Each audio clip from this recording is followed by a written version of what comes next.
नमस्कार मैत्रिणो, मिष्टीज किचनमध्ये आपलं स्वागत आहे।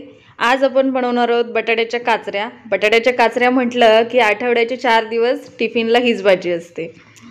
मस्त अशी वरण भातासोबत, चपातीसोबत, भाकरीसोबत सगळ्यासोबत ॲडजस्ट होते ती म्हणजे बटाट्याची काचऱ्या। चला आता आपण पुढची प्रोसेस पाहूया। इटुकले छोटे छोटे बटाटे घ्यायचे, स्वच्छ धुवून घ्यायचे आणि आता त्याचे आपण गोल गोल काप करणार आहोत।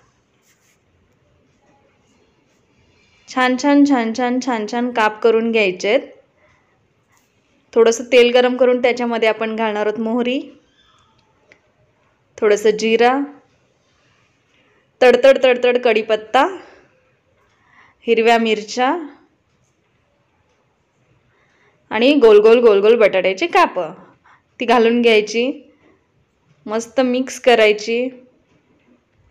त्याच्यावरती झाकण ठेवायचा 10 मिनिटं, काढायचं आणि पुन्हा मिक्स करून घ्यायचे।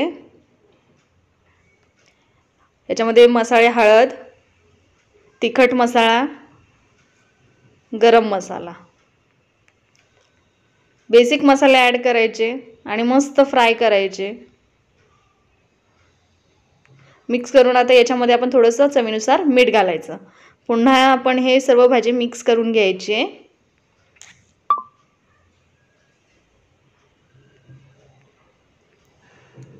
आणि याच्यावरती झाकण ठेवून 5 मिनिटं वाफ काढून घ्यायचे। आता तुम्ही पाहू शकता आपल्या मस्त अशा बटाट्याच्या काचऱ्या तयार आहेत। झटपट रेसिपी आहे ही आणि टिफिनला तुम्ही पूर्ण वरण भातासोबत भाजी नसली काही का जिथे कमी तिथे आम्ही अशी ही भाजी आहे। मस्त लागते भाजी, नक्की करून बघा। जर माझे व्हिडिओ तुम्हाला आवडत असतील तर माझ्या चॅनलला लाईक, शेअर आणि सबस्क्राइब करायला विसरू नका। Thank you. नक्की सबस्क्राइब करा।